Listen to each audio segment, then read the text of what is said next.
Milhões de empresas abrem todo ano no Brasil. O brasileiro é empreendedor. Porém, existem cuidados que se deve tomar para que esse sonho não se transforme em um pesadelo. É sobre isso que vamos falar hoje no Economês em Bom Português.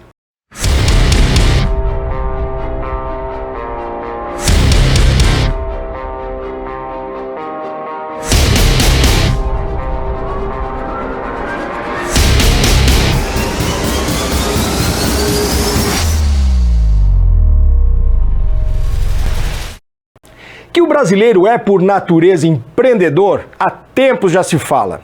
E quando as condições do mercado, a necessidade, ainda dão aquela contribuição, a tendência é que essa característica se manifeste na busca de se realizar o sonho de ter o próprio negócio ou resolver suas necessidades financeiras.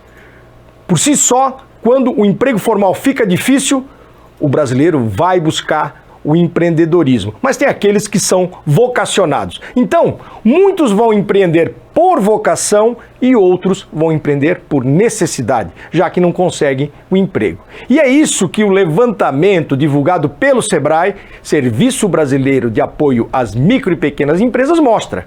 Quase 4 milhões de micro e pequenas empresas foram abertas no Brasil em 2021. Esse número é recorde. É recorde. 4 milhões, 3,9 milhões, ficou bem pertinho ali, não é bem 4, é 3,9, de empreendedores formalizaram micro e pequenas empresas, microempreendedores individuais e empresas de pequeno porte.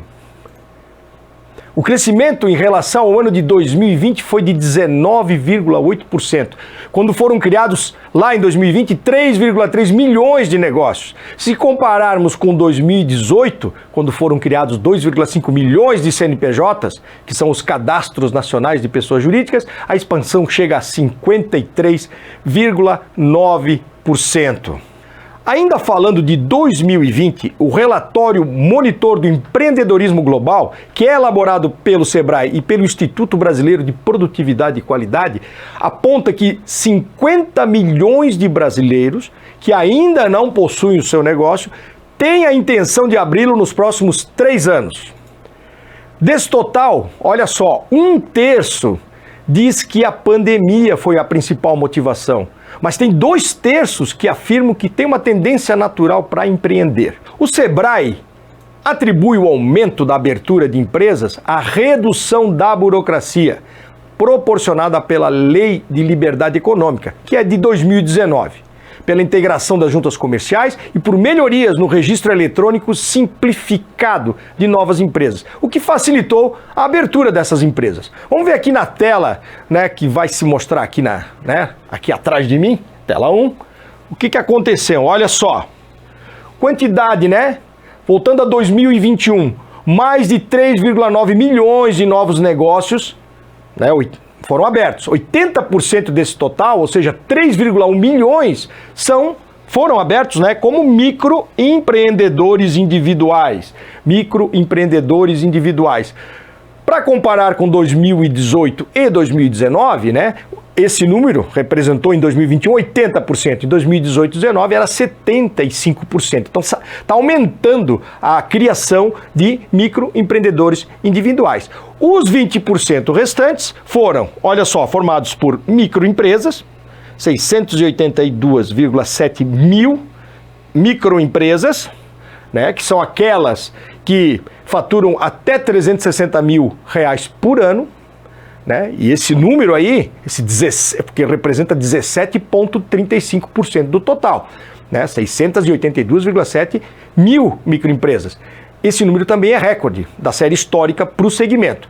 E 121,9 mil empresas de pequeno porte, que são aquelas que faturam entre R$360 mil e R$4,8 milhões por ano. Percebe-se que a abertura de microempresas tem aumentado de forma consistente ao longo dos anos. Olha só, eram 540,6 mil em 2018, passou para 576,3 mil em 2019, 579,5 mil em 2020 e agora em 2021 são 682,7 mil. Também é o caso das empresas de pequeno porte, onde o total de novos CNPJs passou de 75 mil em 2018 para 94,3 mil em 2020. Tem que lembrar que empresa começa pequena, né? Você não começa com uma multinacional, uma sociedade anônima de capital aberto. Então, aqui a entrada, as empresas começam por aqui. Mas para os que desejam abrir o seu próprio negócio, e não se engane, o que há de mais arriscado que você pode fazer com o seu dinheiro é abrir uma empresa. Aí você está se perguntando, né? E a Bolsa de Valores? Não se engane, meu amigo. É muito mais arriscado colocar o teu dinheiro naquele sonho que você tem de abrir a própria empresa. Empresas da Bolsa de Valores já estão consolidadas, são empresas antigas, empresas que têm aí muitas vezes mais de um século, outras com mais de 50 anos, mas empresas consolidadas, altamente controladas. Abrir o teu próprio negócio, botar o teu rico dinheirinho ou o teu sonho nisso, pode ter certeza, é a coisa mais arriscada que você pode fazer. Então olha só, diante desse risco, é preciso buscar conhecimentos e técnicas que vão além daquilo que se precisa saber em relação ao negócio em si. Né? O empreendedor, geralmente ele conhece muito daquilo que ele se propõe a fazer, sabe muito do que vai produzir, comercializar ou o serviço que vai prestar, a mercadoria que vai vender, porém ao abrir a empresa, ele se depara com questões fundamentais que são necessárias para a condução do negócio. Aquela parte que envolve os controles, fechamento e movimento de caixa, contas a receber, contas a pagar, controle de estoque, custos, despesas, inadimplência, os recebimentos se estão entrando certinho, ou seja, a verificação se esses números correspondem, se eles representam aquilo que a empresa daquele setor, daquele porte deveria estar manifestando. Que não basta só fazer o negócio, ele tem que dar o resultado certo. Por que eu estou falando disso? De acordo com a pesquisa de sobrevivência de empresas realizada com base em dados da Receita Federal e com um levantamento feito em campo, ou seja, junto das empresas, a taxa de mortalidade dos microempreendedores individuais é de 29%.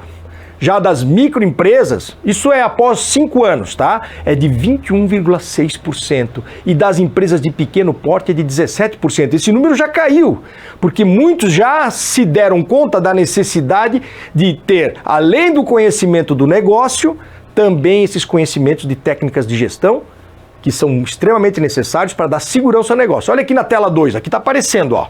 Se considerar esses percentuais, os percentuais que a gente falou agora, 29% das MEIs em 5 anos vão falir, serão 800, daquelas 3,9 milhões de empresas, 899 mil terão fechado, terão falido daqui a 5 anos, lá em 2026.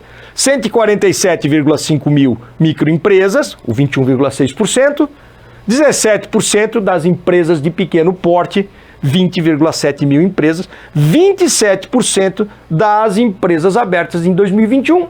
Se na condução normal, simplesmente fazendo o negócio à revelia, a chance delas fecharem, e efetivamente é o que mostram as pesquisas, elas vão encerrar suas atividades nos próximos 5 anos. Isso é péssimo. Essa menor taxa de sobrevivência entre os pequenos negócios, segundo a análise do Sebrae, BNDES, Receita Federal e outros órgãos que se dedicam a explicar essa mortalidade, está relacionada principalmente, como a gente já falou, não é o conhecimento da atividade, o empresário não é preguiçoso, muitas vezes nem dinheiro falta, é a capacidade de gestão, essas questões técnicas que envolvem o controle do negócio e que, vou repetir, não é aquilo que o empresário pensou, nem o que ele queria fazer, é, na maioria dos casos, enfadonho para ele, não é o que ele gosta, né? O empresário precisa ter a noção que existe a necessidade de medir o que acontece na operação para o controle do que está acontecendo e para saber se aquele esforço que está sendo realizado, e que geralmente não é pouco, se trabalha muito, está sendo devidamente recompensado pelo resultado que o negócio está gerando. Existem indicadores de desempenho que falam que se a empresa está realmente extraindo daquele seu esforço o resultado correto. Isso é que nem um exame médico. Você vai no médico, o médico te diz lá se os teus indicadores de saúde, colesterol, triglicerídeo, hematócito, existe um parâmetro entre tanto e tanto, ele tem que estar ali dentro. Empresa é igual, e você tem que acompanhar esses indicadores, e existem esses indicadores apontados no mercado para você ter segurança se aquilo que se está fazendo está dando o resultado certo. Né? Como uma calibragem da empresa, para fazer com que o sonho do negócio próprio, de viver da própria empresa enriquecer, realmente se torne realidade e não vire um pesadelo, como em muitos casos. Porque se a coisa desandar, o negócio fica azedo e dá vontade de largar tudo. Mas não precisa ser assim. A grande busca de quem abre uma empresa é e sempre deve ser o lucro. É isso que esses indicadores apontam. Isso parece óbvio, né? Você abriu uma empresa para ter lucro, mas por experiência, porque eu participo de uma banca que presta serviço de apoio à gestão em diversas empresas, muito do que se vê são empresários que criaram um negócio e com o passar do tempo esquecem essa questão do que eles buscavam de verdade, que era a prosperidade, o lucro, e confundem a verdadeira busca com as retiradas que fazem mensalmente, que são os seus prolabores. É muito diferente do lucro, o prolabore. Prolabore, ele está dentro da estrutura de custos. Ele é semelhante a um salário. Ele leva esse nome diferente, não é chamado de salário, porque é a parte recebida pelo sócio da empresa. Aquele que trabalha, porque tem sócio que pode não trabalhar. Esse só vai receber participação nos lucros quando a empresa tiver lucro e eles forem divididos. Então, o prolabore é aquilo que remunera o sócio que trabalha pelo trabalho que ele realiza na empresa e que está lá somado aos custos da operação. Ele vem muito antes da retirada do lucro. E ele deve ser igual ao que receberia um profissional que estaria exercendo a função que o sócio realiza na empresa. Aí tu vai dizer, não, mas eu sou sócio, eu quero ganhar muito mais. Claro, você tem esse direito porque você está arriscando. Porém, aquela parte operacional, aquela atividade que você faz, aquilo faz jus a um salário, né? Uma remuneração chamada prolabore. Aquele mais que você quer ganhar. Então, se um profissional, para fazer aquilo que eu faço, se eu fosse contratar no mercado, ele iria receber R$3.000, por exemplo. E o sócio está tirando um prolabore de R$10.000. R$3.000 é a parte que é a remuneração pela atividade. O restante tem que vir do lucro. É isso que tem que entender. Ele não está lá na estrutura de custo, tem que sobrar para pagar aquela diferença. Faz jus ele receber, claro, agora eu sou empresário, eu estou correndo riscos. Mas a empresa tem que manifestar números que deem condição de pagar essa diferença, que vai além daquilo que se pagaria. Se eu contrato um profissional para ocupar o meu lugar, para fazer aquilo que eu faço, eu vou pagar R$3.000. Então esse é o prolabore. Pela função exercida. Ah, mas eu sou o dono. Sim, é o dono. Mas a diferença, aquele a mais, vem do lucro. E é isso que tem que ficar muito claro, né? A operação, ela tem que... o prolabore, ele é uma remuneração. E o lucro, né? A diferença tem que se encaixar ao tamanho do faturamento, ao tamanho da operação. Cada operação, pelo resultado que gera, tem condição de remunerar os sócios com uma distribuição do seu lucro. Então, tudo que se vai retirar acima desse valor deve ser parte de retirada dos lucros, se o lucro existir. Se a empresa estiver dando lucro. E para saber isso é preciso medir, para ver se existe lucro e de quanto de fato ele é. Então, para deixar claro aqui, aquele valor maior, aquilo que vai fazer o empreendedor manter sua empresa viva e o vai enriquecer, vem do lucro. E o empresário muitas vezes esquece disso ou não se dá conta disso. No começo sempre a luta é muito árdua e geralmente os recursos são poucos, mas com o passar do tempo, os resultados têm de trazer a correta formação de reserva para os investimentos necessários, para os imprevistos que possam surgir e para que o empresário consiga fazer as retiradas no tamanho que sonhou e deseja. Ter a sua segurança financeira e, obviamente, aquilo que desejo para todos que estão aí nos ouvindo, o enriquecimento pessoal. Portanto, é muito importante buscar formas de ter na sua empresa, seja do tamanho que for, controles e análises que vão dar segurança nessa jornada e vão fazer você extrair da operação o resultado correto.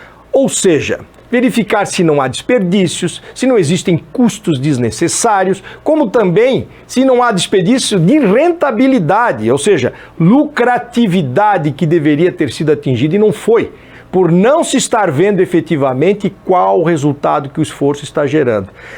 Meu amigo, sabe por quê? Porque não é só ficar pensando em cortar custo e despesa, como a maioria pensa. O gasto, custos e despesas são uma necessidade. Sem eles você não realiza a receita. Então custo, despesa, O investimento são gastos e eles são necessários. Se você não tiver o gasto, você não tem a capacidade de gerar o faturamento necessário. Só que tem uma questão aí, tem que ter uma calibragem disso, porque a sobra tem que ser correta, o lucro tem que ser o certo. Depois de toda a estrutura de custos gerar aquele faturamento, aquilo que vai sobrar, os indicadores vão manifestando-se em cada etapa do processo. É isso que um analista, um consultor vai fazer, vai analisar se em cada etapa do processo está sobrando correto, se o lucro que vai surgir disso aí, aquela sobra final, está correta. Mas cortar custos e despesas, como todo mundo acha que é só fazer isso para resolver o problema, tem limite. Porque senão você não realiza o faturamento necessário, como a gente falou, para gerar o resultado correto. Agora, também, se por não estar vendo você deixar de lucrar, de ter em forma de resultado sobra, por exemplo, vou dar um exemplo aqui do que eu estou falando, o que eu estou defendendo aqui, que não é só cuidar dos gastos, custos, despesas, tem que cuidar, tem que haver um equilíbrio entre o que se gasta e o resultado que está gerando. Aí o gasto tem que gerar um resultado. E a sobra, né, o equilíbrio disso, a diferença entre eles é que tem que estar correta, os indicadores vão medindo isso. Agora, vou dar um exemplo. Está tudo sendo controlado, você já está ali com o teu custo, gasto espremido. Mas se por não estar vendo, por exemplo, você está deixando de ter uma sobra a mais, né, um lucro a mais de 5 mil por mês, mas você não está vendo, porque a conta lá no banco está tudo ok. Você está ganhando dinheiro até, mas você não está vendo e está deixando escapar 5 mil a mais de resultado. Isso num mês é 5 mil, num ano é 60 mil, em 10 anos é 600 mil reais. Isso sem contar o juro possível que você pode ganhar nesse processo. Então, isso é a diferença de você ter 600 mil a mais daqui 10 anos ou não ter. E conforme o tamanho da operação, esse valor pode ser ainda maior.